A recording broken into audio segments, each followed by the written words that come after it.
नमस्कार प्रशिक्षुओं, आपका बहुत बहुत स्वागत है आपके अपने करंट हेवन के यूट्यूब चैनल पर। आप सभी का यह सेशन डाउट क्लास का होता है। जो भी दिन भर के आपके डाउट होते हैं, कमेंट्स होते हैं, उसके जवाब यहाँ पे दिए जाते हैं हर एक क्षेत्र में, चाहे वह जिस भी फील्ड की बात कर लें। और सबसे बड़ी बात है साथ ही एक आपके लिए जिनका बैक है उन प्रशिक्षुओं के लिए थोड़ी सी खुशखबरी यानी राहत भरी बात होगी कि हमारे शिक्षा मंत्री जो हैं उनके द्वारा साफ साफ बोला गया है साथ ही कि जो सुपर टेट की वैकेंसी है वह लेट होने वाली है। तो इसका मतलब कितनी लेट होगी सर? तो साथ ही सबसे बड़ा खेला है लोकसभा के चुनाव का। इतना याद रखना है, अगर आप अभी से मेहनत कर रहे हैं, देखिए आपके सामने दो बड़ी वैकेंसी हैं, आप उसको तब तक क्लियर कर सकते हैं। जैसे कि group D, railway group D की बहुत बड़ी वैकेंसी है, आप उसे क्लियर कर सकते हैं। साथियों अभी आपके पास 2 महीने पर्याप्त हैं, आराम से लग जाएंगे तो मस्त तरीके से क्लियर होगा। और दूसरी तरफ लेखपाल का एग्जाम है ना, तो ये दोनों आपके समक्ष बहुत ही बड़ी वैकेंसी है, आराम से आप इसे क्लियर कर सकते हैं। अगर लेखपाल में ना भी सही तो ग्रुप डी तो सबका निकल सकता है मेरे दोस्तों, बस मस्त तरीके से लगे रहिए, है ना।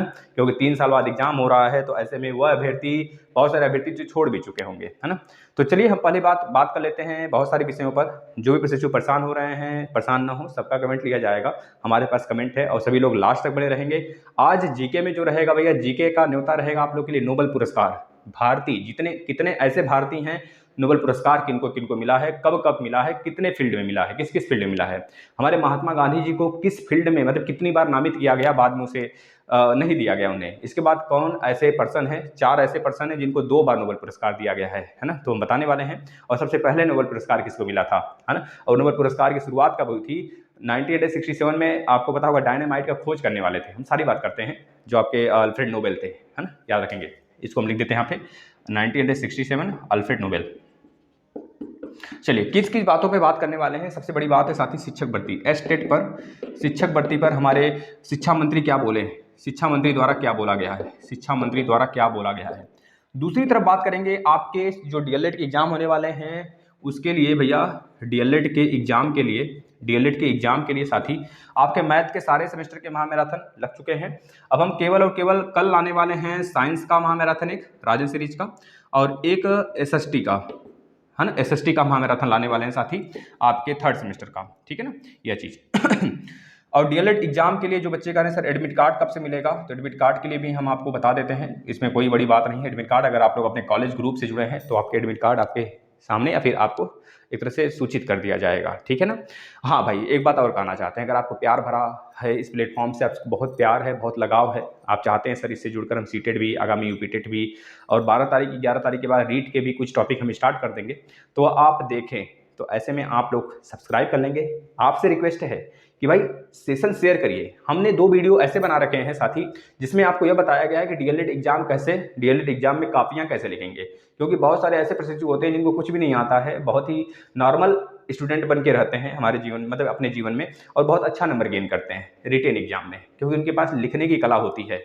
तो उस लिखने की कला को हमने बयां किया हुआ है, उसको आप देख लेंगे 2 वीडियो। थोड़ी सी जो हमारे पास कॉमन सेंस था, अनुभव था, उसके अनुसार हमने बताया है, क्योंकि हमने इसी प्रकार से बीटेक में भी कॉपियां लिखी थी। हम बहुत नॉर्मल बच्चे हैं, क्योंकि हम बहुत ही एक तरह से मिडिल, मतलब बहुत ज़्यादा हाई फाई भी नहीं है कि हमको बहुत कुछ आता है ना, और ना ही बहुत लो भी हैं कि कुछ नहीं आता है, आता है, लेकिन एक मिडल, बस मीडियम में सारी चीज़ें हैं।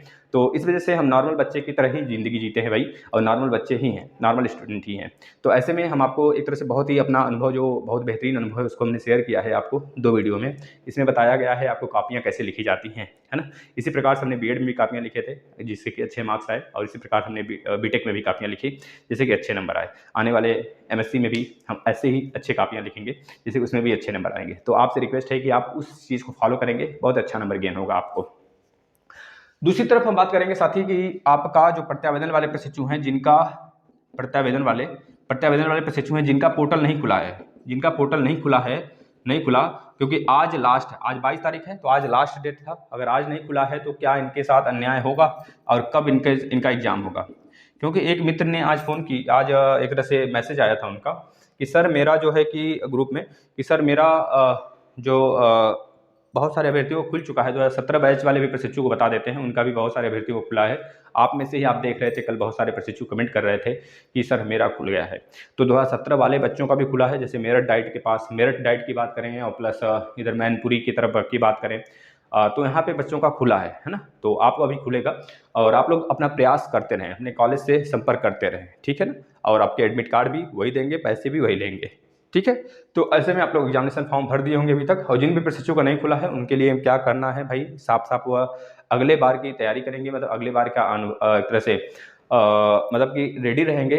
और जैसे ही एग्जाम हो जाता है 11 तारीख के बाद, वो प्रत्यावेदन हम बताएंगे उनको जमा करना होगा। प्रत्यावेदन में एकमात्र आपका रिक्वेस्ट पत्र होता है, जैसे आप प्रिंसिपल के लिए कोई लिखते हैं ना लेटर वगैरह, तो उस प्रकार से आप अपना पत्र लिखेंगे, पत्र व्यवहार एनसीईआरटी एससीईआरटी को लिखेंगे।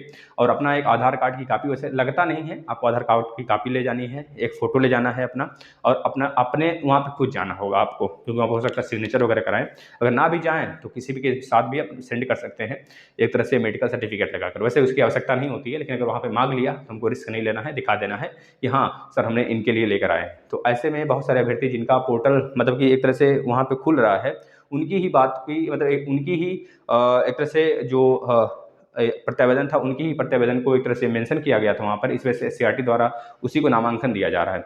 और जिन बच्चों का नाम आया हुआ है उन्हीं का पेपर होगा, और भी अभ्यर्थी जो परेशान हो रहे हैं उनका पेपर अभी नहीं होगा, लेकिन ऐसा नहीं है कि नहीं होगा, होगा पेपर अगली बार होगा जुलाई के आसपास में, ठीक है ना।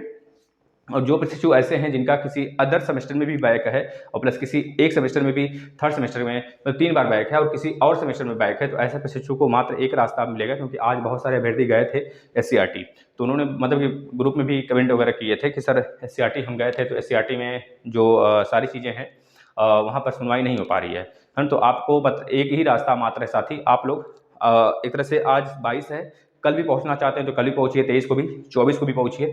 आप लोग एससीईआरटी का घेराव किए रहिए, उनसे एकदम नाके नकवे चने चबवा दीजिए उनसे, जिससे कि वह आपको सोचने पर मजबूर हो जाए।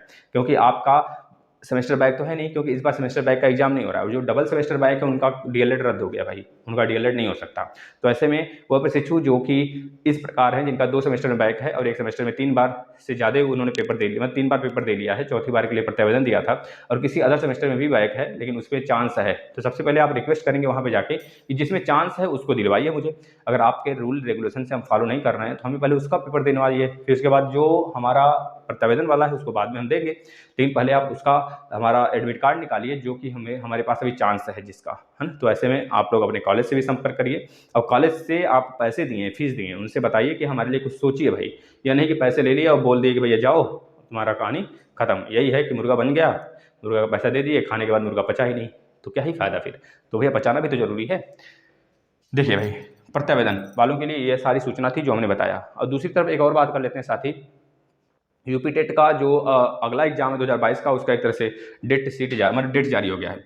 जुलाई से उसका कार्य स्टार्ट हो जाएगा, सितंबर में उसका नोटिफिकेशन आ जाएगा, और नवंबर में उसका एग्जाम हो जाएगा। यह पूरा का डेट आ चुका है आपका, है ना, यह ऑफिशियल डेट है, यह आ चुका है। आप बिल्कुल तैयार रहेंगे, जैसे ही आपका पेपर हो जाता है इधर आप लगे रहेंगे। सारी चीज़ें, जैसे ग्रुप डी के लिए बहुत सारे अभ्यर्थी लगे हैं, तो ग्रुप डी के लिए लगे रहिए, उसमें से बहुत सारी चीज़ें इसमें आएंगी, जैसे कि उसमें से पूरा का पूरा मैथ इसमें फंसेगा, तो आप उसकी अगर मैथ की तैयारी कर रहे हैं तो यहाँ पे आराम से क्लियर कर ले जाएंगे।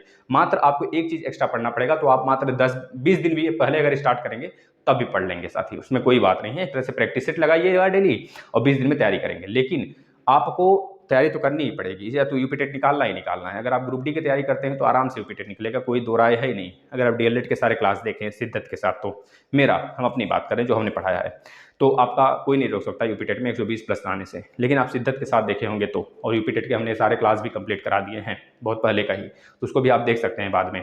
तो ऐसे में आप लोग से रिक्वेस्ट है भाई, आप लोग मन लगाकर धन से तन मन से, जैसे ही पेपर हो जाता है इधर तुरंत आप ग्रुप डी के लिए जो भी प्रशिक्षु भरे हैं ग्रुप डी के लिए लग जाएंगे। उसके लिए हम टाइम टेबल भी, एक तरह शेड्यूल भी आपको बता देंगे किस प्रकार से पढ़ना है, क्योंकि बच्चे इस बार हमको जॉब ले लेना है किसी भी हालत में, किसी भी सूरत में। यार 1 लाख बहुत बड़ी होती है वैकेंसी यार, 1,03,000 बच्चे हैं। अब ऐसा तो नहीं है 1 लाख में से सारे के सारे पढ़ने वाले। भाई बताएं 1 लाख में मतलब जितने अभ्यर्थी 1 करोड़ भरे हैं ना, तो उसमें से मान लीजिएगा मतलब समझ लो 20-30 लाख तो ऐसे ही गायब हो जाएंगे।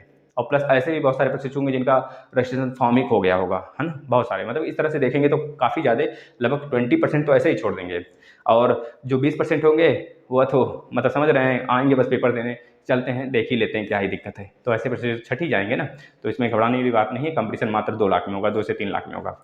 इसमें भी बहुत सारे अभ्यर्थी कहीं ना कहीं चयनित हो गए होंगे, समझ रहे, कंपटीशन बहुत कम होगा और इस बार कट ऑफ बहुत कम जाने वाला है, इसमें कोई दो राय नहीं है। अगर लड़की हैं, लेडीज़ हैं, तो उनका मतलब कि 70 नंबर अगर ला देती हैं, आराम से उनका सिलेक्शन होगा 100 में, आराम से, बिल्कुल इम्तिहान से। लेकिन जो जनरल बच्चे हैं, जनरल बच्चे ओबीसी लड़के हैं, उनका कम से कम 75 नंबर लाना अनिवार्य हो जाएगा। 75 से 72 के बीच में रहेंगे तो उनका सिलेक्शन तय है। अगर 70 भी आता है भाई, राव मार्क्स ना, क्योंकि पिछली बार जो कट ऑफ बना था वो 77 78 मैक्सिमम 77 बना था, मैक्सिमम कट ऑफ गया था, वो भी नॉमिनेशन के बाद था। तो ऐसे में कोई दो राय है ही नहीं कि आप अच्छे नंबर से अच्छे नंबर नहीं लाएंगे। बहुत सारे अभ्यर्थी का 80 नंबर आएगा, 82 नंबर भी आएगा। घबराने वाली बात नहीं है, बस तरीके से लगे रहिए।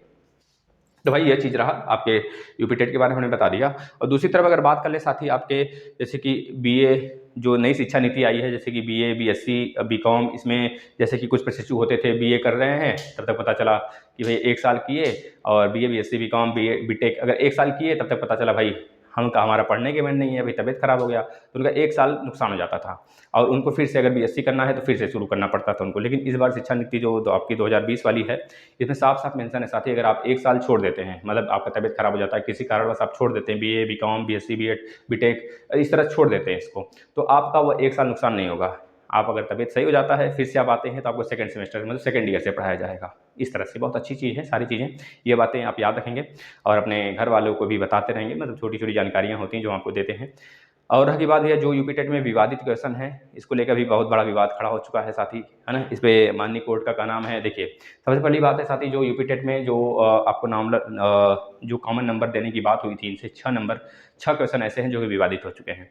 और माननीय कोर्ट द्वारा कहा गया है भैया आप मतलब कि हमारे कहे गए के अनुसार नहीं किया। भैया सबसे पहली बात है, आपने पेपर रिवाइज करा 2017 वाला, हमने मना किया था, लेकिन आपने पेपर रिवाइज करा, और उसमें भी आपने यह करा कि जो 2017 में आपने क्वेश्चन सही करे थे, जो सही आंसर दिया था आपने, अब 2021 वाले में आपने उसका आंसर गलत दे दिया। ये क्या बात हुई?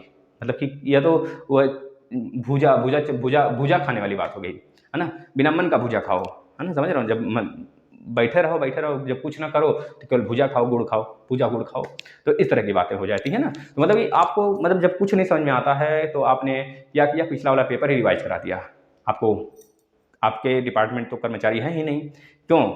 आपको तो सभी लोग को पैसे देने थोड़े हैं, आपसे तो पैसे तो वसूल रहे हैं ना आपको, क्योंकि आपको कभी भर्ती नहीं करानी है, और भर्ती करानी भी तो अपने रणनीति के हिसाब से करानी है, उस हिसाब से नहीं करानी है कि किस हिसाब से बेरोजगार बच्चे घूम रहे हैं। क्योंकि भाई देखिए, स्टेट लेवल के एग्जाम्स जो ज़्यादातर यूपी, राजस्थान और बिहार के हैं, इसमें बहुत ज़्यादा धांधली भी होती है, इसको हम नहीं सभी लोग जानते हैं, है ना। लेकिन शिक्षक भर्ती में ऐसा कुछ नहीं देखने को मिलेगा, यह सारी बातें तय होकर आएंगी, जिससे कि थोड़ा विलंब अगर होता है तो ठीक है, लेकिन बस साफ सुथरा हो।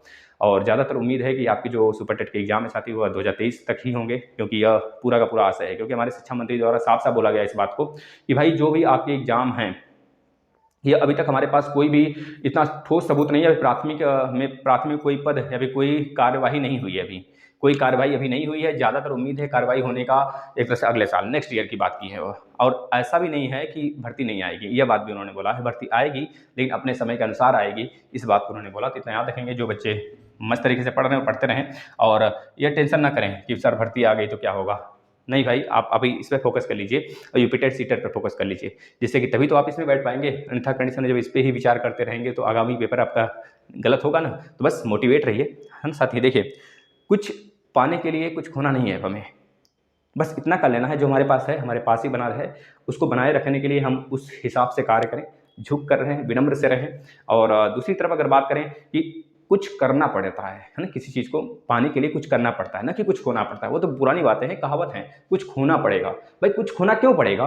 हम खोना चाहेंगे तब ना खोना पड़ेगा, हम खोना ही नहीं चाहेंगे, हम बल्कि जो रखे हैं अपने पास वो तो रहेगा ही रहेगा, और जो एक्स्ट्रा चीज़ें पाने हैं उसके लिए एफर्ट लगाएंगे और अच्छा करेंगे और अच्छा पाएंगे, ठीक है ना। तो कुछ करना पड़ता है कुछ पाने के लिए, ना कि कुछ खोना पड़ता है। बूढ़े आजम का ज़माना छोड़ दो, कुछ होना पड़ता है भाई। क्यों कुछ खोएंगे हम? हमारे पास जो है बहुत मुश्किल से आती है कोई चीज़, हमारे पास से नहीं आई है, बहुत मुश्किल से आई है। तो मतलब जो चीज़ें हैं वो रहेंगी हमारे पास। अब जो हमारे पास नहीं है उसके लिए हम प्रयास करेंगे, वो भी मिलेगा। तो ये चीज़ें होनी चाहिए ना। अब एक इसके बाद बात करें साथी, जो हमारा ग्रुप डी के जीके के लिए भी हम बात करेंगे, नोबल अवार्ड जितना है सब बता देंगे अभी का भी। सभी लोग जुड़े रहेंगे लास्ट तक और आपके कमेंट भी लेंगे, ये चीज़ें नहीं। अब भैया यूपी में भी एक तरह से कहा जा रहा है कि बहुत सारे विभाग हैं जहाँ पे भर्तियाँ मतलब की जाएंगी, जैसे 24,000 भर्तियाँ लगभग 2 महीने के अंदर, 3 से 2 महीने के अंदर कंप्लीट कराई जाएंगी। और आगामी मतलब कि बहुत सारे डिपार्टमेंट में माननीय योगी जी द्वारा पोर्टल भी बनाया गया है, जिससे कि यह तय कराया जा रहा है कि बताइए भाई कितनी भर्तियाँ खाली हैं, उसको जल्द से जल्द 1 साल के अंदर भरा जाए, 1 से 2 साल के अंदर बहुत जल्द भरा जाए। तो क्योंकि भाई लोकसभा का चुनाव है और ऐसे में बच्चों को लुभाने की ज़रूरत है, तो आप तन मन से 2 साल के लिए लग जाइए। आने वाला जो अभी रेलवे में बहुत सारे वैकेंसी आने वाले हैं, है ना, उसके भी लिए भी लगे रहिए। अभी आपकी यूपी में लगभग 30,000 के आसपास में जो क्या बोलते हैं, जो गार्ड होते हैं ना, उसकी वैकेंसी आने वाली है। भाई सारी वैकेंसियाँ लगी हुई हैं, बस आप लगे रहिए, 2 साल के अंदर आप सच में चयन हो जाएंगे कहीं ना कहीं। बस लगे रहिए, देर हो रहा है ना, लेकिन अंधेरा नहीं है। देर होता ही है लेकिन अंधेरा नहीं है। अंधेरा छाया हुआ जो है ना, वो देर हो रहा है ना, जीतने के बाद अंधेरा पूरा का पूरा खत्म हो जाएगा हमेशा के लिए। तो ऐसे बने रहिए, मस्त तरीके से पढ़ाई करते रहिए और सारी चीज़ें होंगी। जो बच्चे डीएलएड वाले हैं उनसे कह रहे हैं भाई जितने भी क्लास हैं आप रिवाइज कर लीजिए मित्र, बहुत कम समय है, जितने प्रीवियस पेपर हमने करा दिए उसको कर लीजिए। और रोज़ सुबह सीटेट का एग्जाम, सीटेट का मैथ का पेपर होता है, सीटेट का सीडीपी हमने लगभग कंप्लीट करा रखा है, उसको देख सकते हैं आप, प्लेलिस्ट में आ जाइए। और कल भी सीटेट का एग्जाम, सीटेट का मैथ का पेपर आएगा। मैथ का मतलब एक चैप्टर आएगा, अगला चैप्टर 7वें नंबर का चैप्टर। तो आप चैप्टर वाइज पढ़ाया जा रहा है, लगभग 15 चैप्टर हम खत्म करेंगे 15 नंबर में। इसके बाद हम पेडोलॉजी वाला सेक्शन स्टार्ट करेंगे। तो मन तरीके से तन मन धन से पढ़ते रहिए, सर धन से नहीं, तन मन से, तन मन। और एक तरह से इस चैनल के ऊपर मेहरबान होकर, मेहरबान होने का मतलब कि स्टेटस लगा दीजिए और सारे अपने घर में मोबाइल वगैरह जितने भी हैं, जितने लोगों से परिचय है, सबसे सब्सक्राइब करा लीजिए, जिससे कि रीचमेंट बढ़ जाए। बस इतना चीज़ें कहेंगे हम। ये सारी बातें नहीं। और बच्चों का कहना है सर स्कूटनी का रिजल्ट कब आएगा ना, ये बच्चे बहुत सारे कमेंट भी कर रहे हैं, स्कूटनी का रिजल्ट कब आएंगे। तो स्कूटनी का रिजल्ट साथ ही बता देते हैं, 25 तारीख से पहले आएंगे, ये निश्चित है। क्योंकि ये बातें 100% तय है कि 25 से पहले, 99% हम मान के चलते हैं, क्योंकि भाई 1% पीएनपी 1% का कभी कभी 100% बना देता है ना। तो यह डाउट नहीं आपका, स्कूटनी का रिजल्ट आपका 25 के पहले देखने को मिल जाएगा। अब 25 जितना दूर तो है नहीं। अगर मान लीजिए अगर ना भी आता है तो क्या इसमें क्या दिक्कतें आ सकती हैं। देखिए साथी, एक बार ऐसा हुआ था कि आपके जो रिजल्ट हैं थे, स्कूटनी के रिजल्ट थे, उसके आने से पहले सेमेस्टर के एग्जाम स्टार्ट हो गए थे। तो ऐसे में बच्चे ने, बहुत सारे बच्चों का एक तरह से क्लियर भी हुआ था स्कूटनी में, तब भी वो एग्जाम दिए थे। तो ऐसे में स्कूटनी वाला उनका मान्य हुआ था, क्योंकि उन्होंने एप्लीकेशन लिखा था, ठीक है ना। तो ऐसे आप भी कर सकते हैं। अगर स्कूटनी में जो बच्चे पास हो जाते हैं, मान लीजिए पेपर स्टार्ट हो जाता है इधर, आप पेपर भी दे लेते हैं, स्कूटनी का रिजल्ट बाद में आता है, यह एक कंडीशन बता रहे हैं हम, रेयर कंडीशन। लेकिन ऐसा नहीं होगा इस बार, क्योंकि सारी चीज़ें अपने अनुसार चल रही हैं, है ना। तो आपके साथ ऐसा नहीं घटने वाला है। यह मत सोचिए कि, देखिए भाई चंद मिनट में, मतलब 1 घंटे में भी पीएनपी बहुत कुछ सोच सकता है और बहुत कुछ कर भी सकता है, क्योंकि उसके हाथ में सब कुछ होता है। शासन से जैसे आदेश आया फटाफट वो कर देगा कहानी, ठीक है। तो ऐसे में घबराने की बात नहीं है। जो भी होता है पहले शासन से सीआरटी आता है, सीआरटी जो भी गाइडलाइन जारी करता है उसको पीएनपी को करना पड़ता है। समझ रहे हैं ना इस बात को। तो पीएनपी पे ज़्यादा इन्फॉर्मेशन नहीं होता है। जो भी प्रशिक्षु आज गए थे प्रत्यावेदन के लिए, वो सीधे सीआरटी गए होंगे तभी फायदा होगा उनका। नहीं तो यहाँ पर नाक रगड़ लीजिए, मुंह पिटा लीजिए, माथा फोड़ लीजिए, कुछ नहीं होने वाला है। क्यों, सचिव सर इतने एक्टिव नहीं होते हैं, फिर इनके अनुसार कुछ नहीं होता है। ये सिर्फ मोहर लगाने का काम करते हैं। जैसे हमारे राष्ट्रपति होते हैं, दादा होते हैं, घर के दादा से, जो बाबा दादा होते हैं, बूढ़े होते हैं, उनसे लोग सलाह लेते हैं, लेकिन उनकी बातें बहुत कम होता है कि लोग मानते हैं। सलाह लेते हैं, आशीर्वाद लेते हैं। उसी प्रकार से हमारे राष्ट्रपति होते हैं, सेम उसी प्रकार पीएनपी सचिव जी भी हैं। उनसे सलाह मशवरा, मुहर, हस्ताक्षर, जबरदस्ती करो रिजल्ट आने वाला है, मतलब एडमिट कार्ड जारी होने वाला है, उस पर आप सिग्नेचर करो। सारे एडमिट कार्ड पे सिग्नेचर होता है। तो इस तरह से कराया जाता है। समझ रहे हैं ना इस बात को। तो ये रहा सारी जानकारियाँ आपको। और जो भी प्रशिक्षु का और कोई डाउट होगा तो वीडियो खत्म होने के बाद आप करेंगे। लेकिन ऐसे बहुत सारे डाउट है, अभी हम आपका लेने वाले हैं, आप लास्ट तक बने रहिए। हम बात कर लेते हैं नोबल अवार्ड के बारे में। साथी, जितने भी नोबल पुरस्कार मिले हुए हैं, ग्रुप डी का डेली एक जीके कराया जाता है। ग्रुप डी का ही नहीं, जितने भी एग्जाम आपके होने वाले हैं सब में यह जीके लाभप्रद होने वाला है। तो जो नोबल पुरस्कार है साथी, आपको पता है कि कितने भारतीयों को दिया गया है, इसको पहले याद रखेंगे साथी। पहला है, वो सबसे पहले पूछा जाएगा सबसे पहले भारतीय कौन है जिसको नोबेल पुरस्कार दिया गया, तो बताएंगे हमारे रविंद्रनाथ टैगोर जी, है ना।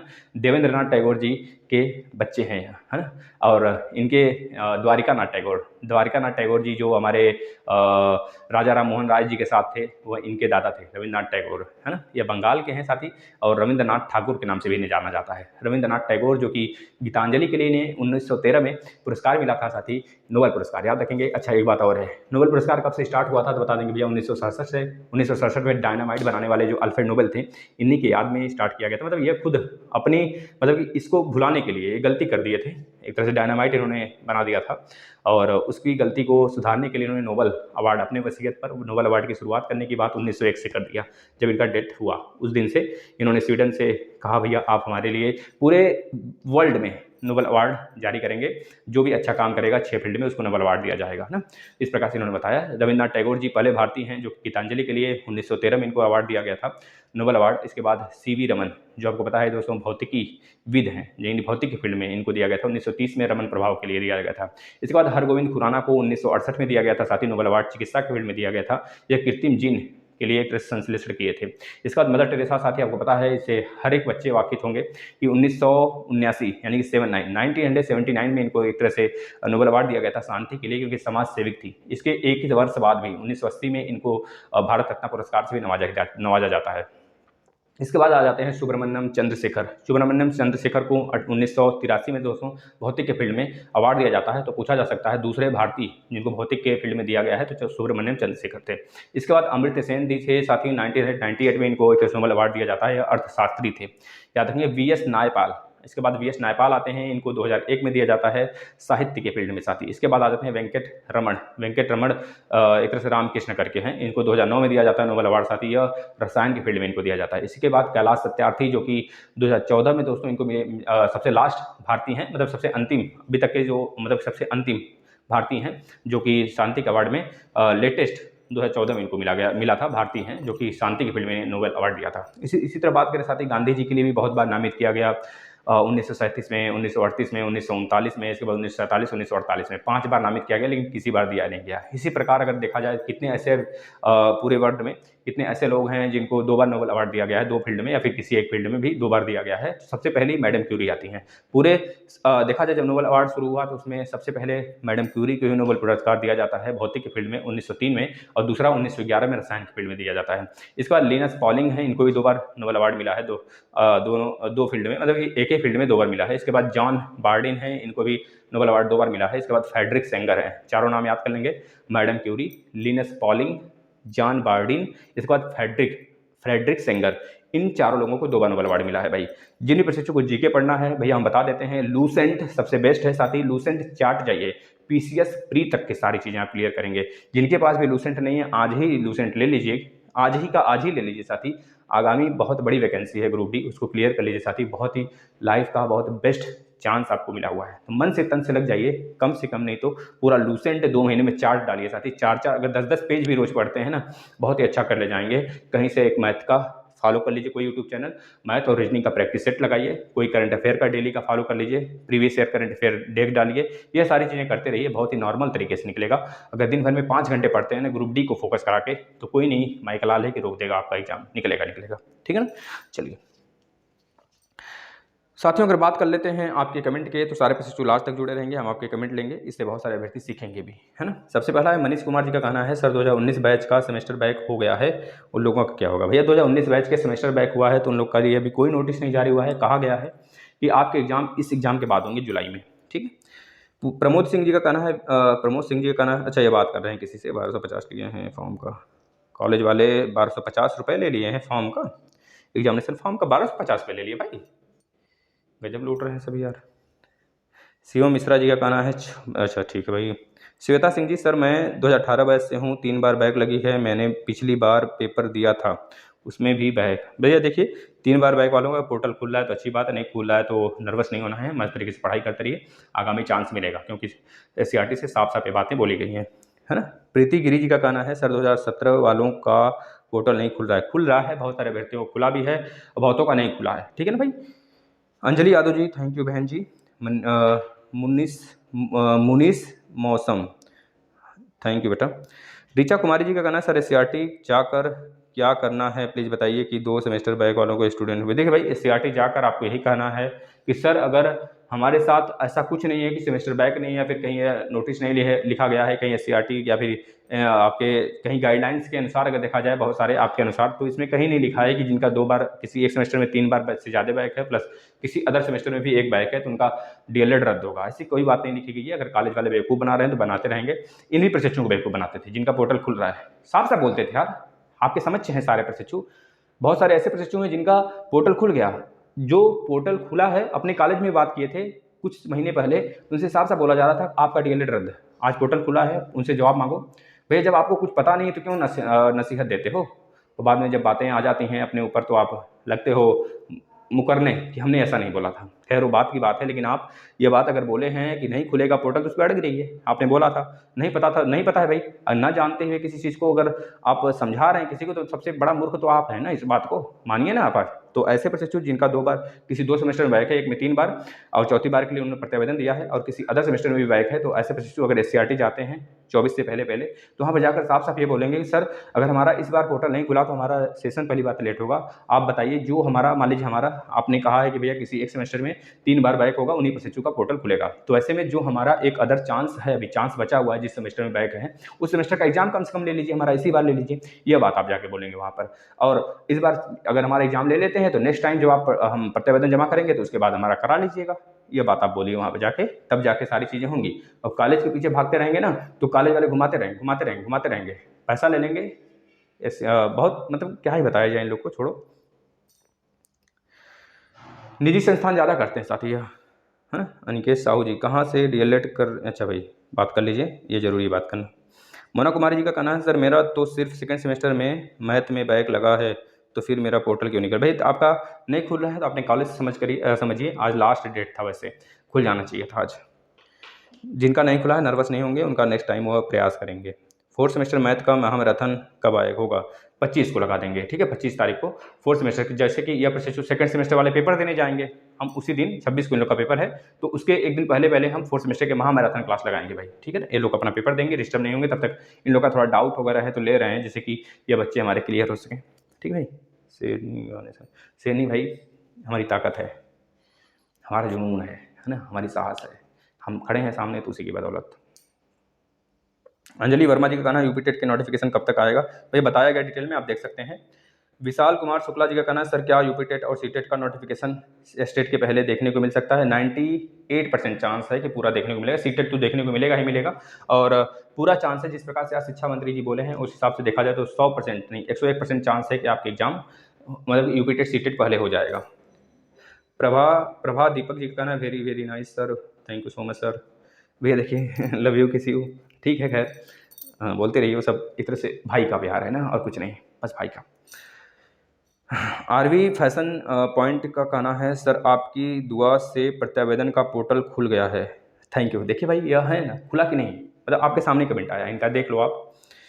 नीलम कुमार जी का कहना है सर 2015 बैच सेमेस्टर बैक है, प्रत्यावेदन नहीं हो पाया क्या एग्जाम में? देखिए भाई प्रत्यावेदन जिनका नहीं जमा हुआ है 2015 बैच के हैं आप, तो आप प्रत्यावेदन दिए थे तो आपका एग्जाम हो जाना चाहिए था इस बार, क्योंकि 2015 बैच के बहुत कम प्रशिक्षु हैं।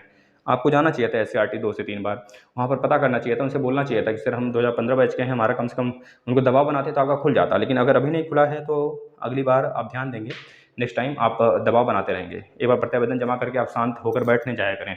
आप बार बार जब भी जाया करें लखनऊ, या फिर बार बार समय निकाल कर जरूर जाया करें 2 से 3 बार, जिससे कि आपको वहाँ पर देखा जाए और आपका मेंशन जरूर किया जाए उनके द्वारा। जिस भी बैच के कम प्रशिक्षु होते हैं उनकी ज़्यादा सुनवाई होती है वहाँ पे, ठीक है भाई।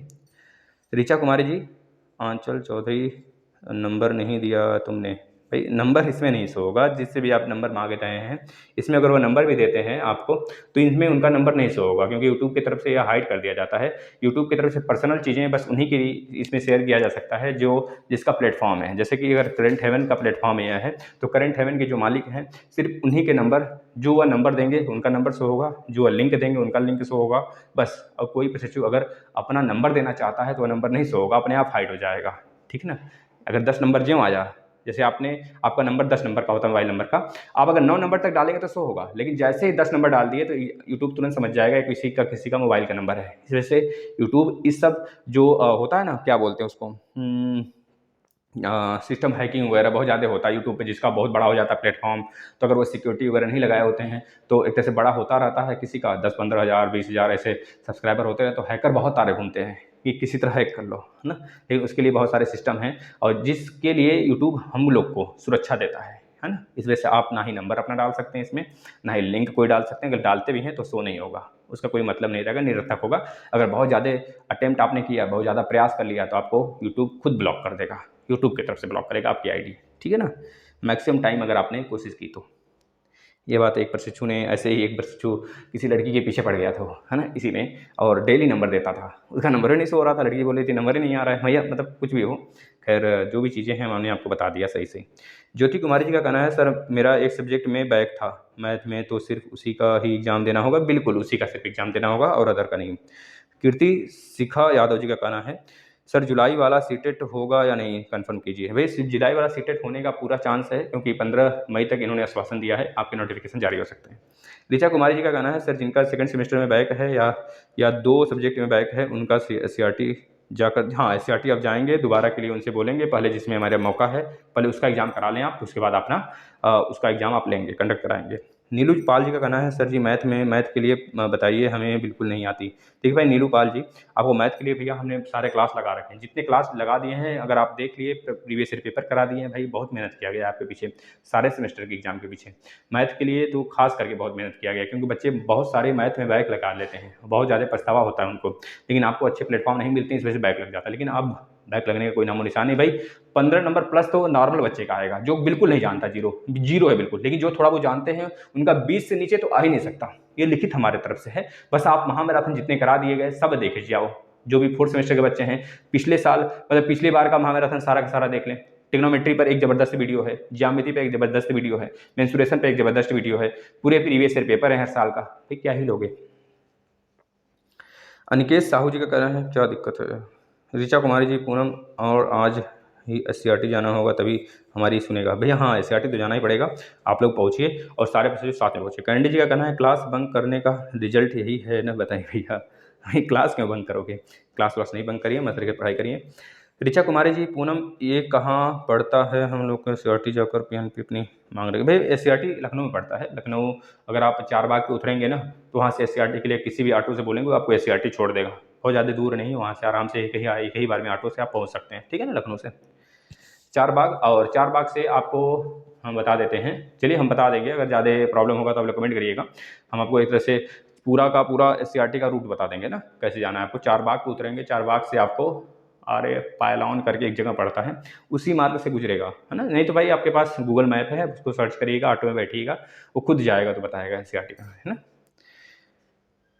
एलनगंज नहीं भाई, एलनगंज तो आपका यह पड़ जाता है ना, SCRT एलनगंज, हाँ भाई शायद वही चीज़ें हैं, सही बोला आपने, वही चीज़ें हैं, आप वहाँ पे जा सकते हैं। वीनू देवी जी का कहना है, सर मैंने ग्रुप में जुड़ना चाहती हूँ, कैसे जुड़ें? भाई ग्रुप के लिए हमने लिंक शेयर किया था व्हाट्सएप का, वैसे कुछ दिन बाद व्हाट्सएप हम हटाने वाले हैं, व्हाट्सएप ग्रुप बंद कर देंगे, जब बहुत ज़्यादा मतलब थोड़ी सी प्लेटफॉर्म बड़ा हो जाएगा, जिससे कि आपको एक तरह से हम कहाँ व्हाट्सएप से हटाकर आपको टेलीग्राम पे जोड़ने का प्रयास करेंगे, वहाँ पर सबका नंबर हाइड रहेगा, कोई बच्चा किसी का नंबर ही नहीं देख पाएगा, जिससे कि किसी को परेशान करने में कोई किसी को परेशान नहीं कर पाएगा, किसी का नंबर नहीं शो करेगा। तो हम आपको टेलीग्राम पे जोड़ेंगे, आप जितना चैट कर सकते हैं, दिन रात चैट करिए, कोई इन्फॉर्मेशन दीजिए, कोई वीडियो शेयर करिए, सब कुछ करेंगे, बस किसी का इन्फॉर्मेशन, पर्सनल इन्फॉर्मेशन कोई और नहीं जान पाएगा हमारे सिवा। सर फर्स्ट सेमेस्टर का पेपर 9, 10, 11 को है या नहीं? भैया है, काहे नहीं होगा। हेलो सर, 2017 बैच का पोर्टल अभी नहीं खुला है, मेरा तीनों सेम क्लियर है, सेकंड में बैक है। भैया नहीं खुला है, बहुत सारे अभ्यर्थियों को खुला है, जिनका भी नहीं खुला शायद आज के बाद न खुले, मतलब कि इस बार एग्जाम न हो उनका, अगली बार होगा, प्रत्यावेदन दोबारा जमा करना पड़ेगा। सर सेंटर लिस्ट आ गई है, तो चतुर्थ सेमेस्टर बैच 19 बैक आजमगढ़ का सेंटर लिस्ट टेलीग्राम पर डालिए। भाई हाँ आजमगढ़ का देखिए भाई, प्रियंका सिंह जी और मंजू चौधरी जी का कहना है कि सर हमारा आजमगढ़ सेंटर गया, अभी आजमगढ़ सेंटर गया है तो शायद CV कॉलेज गया होगा, या फिर एक और है यहाँ पर ना प्रसाद करके है, और वहाँ पर गया होगा आपका, है ना। तो भाई आप बहुत दूर नहीं हो, बस्ती के ही हो ना, तो आराम से आप आ सकते हो, बहुत ज़्यादा दूर नहीं है, 2 घंटे में 2.5 घंटे में आप बस से भी बैठेंगे तो भी 2.5 घंटे में आप पहुँच जाएंगे आराम से। अगर बाइक वगैरह से आते हैं तो मात्र 1.5 से 2 घंटे में आप पहुँच जाएंगे, बिल्कुल नॉर्मल तरीके से चला के आएंगे तो, ठीक है ना। हाँ भाई आंचल चौधरी आपके लिए भी। ऋचा कुमारी, आज बहुत लोग गए, हाँ बहुत सारे लोग गए थे आज SCRT, हम लोग को बहुत परेशान हैं। हाँ भाई आप लोग जाइए, अगर जाते हैं ज़्यादा से ज़्यादा संख्या में तो अब तभी बात बन सकती है। सर तो जिनका सेकंड सेमेस्टर बैक है उनको फिर से SCRT जाना होगा? फिर हाँ भाई, जिनका सेकंड सेमेस्टर बैक है, किसी एक भी सेमेस्टर में 3 बार बैक है या फिर किसी 2 सेमेस्टर में बैक है, तो उनका पहले 2 सेमेस्टर वाले जिनका एक तरह से चांस, जिसमें उसमें चांस ले लेंगे, और जिनका 1 सेमेस्टर फिर से उनको प्रत्यावेदन देना होगा, लेकिन एग्जाम खत्म होने के बाद हम बताएंगे उसके लिए कब से जमा होना स्टार्ट होगा। मेरा भी नहीं खुल रहा है भाई, देखिए बहुत सारे अभ्यर्थी का नहीं खुल रहा है, परेशान होने की बात नहीं है। राखी यादव जी, सर कौन सी डेट को होगा मेरा एग्जाम? भैया देखिए 26 से एग्जाम हो स्टार्ट है भाई, जिनका सेकंड सेमेस्टर में बैक है आप लोग पढ़ना स्टार्ट कर दें। 10 बार एग्जाम थोड़ी कराएगा सेकंड सेमेस्टर का, एक ही बार कराएगा, सब बार कराएगा। नेचुरल वर्ल्ड का कहना है सर क्या बकवास है ये पीएनपी वालों की 80 किलोमीटर दूर सेंटर भेज लिखा है भाई। कम से कम सेंटर तो भेजा है भाई, चले जाओ ना, दे लो भाई मेरे, कम से कम एग्जाम तो आ गया, बस ये भल मनाओ। वो अगर 100 किलोमीटर दूर भी दिया है तो देना चाहिए, लेकिन अब उसकी एक तरह से क्या है कि अपना मनमानी करता है ना, बच्चों का फ़ायदा उठा लेता है। तो खैर कोई बात नहीं, आप एग्ज़ाम देने जाएंगे। अंजलि यादव जी, देखिए संगीता साहू जी का कहना है सर प्लीज़ आजकल में फास्ट साइंस डीएलएड। हाँ भाई, कल से स्टार्ट कर देंगे, कल से साइंस हम स्टार्ट करेंगे, साइंस और उसका स्टार्ट कर देंगे, ठीक है ना। यह रहा पूरा आपका पूरा कमेंट आपका, साथी बहुत अच्छा लगा हमें। हाँ, सभी जो प्रशिक्षु गुड नाइट बोल रहे हैं भाई, सभी को गुड नाइट, और आशा करते हैं बेस्ट होंगे, और इस सेशन को डेली फॉलो करिए जिससे कि आपके बहुत सारे डाउट क्लियर हो सकेंगे। धन्यवाद।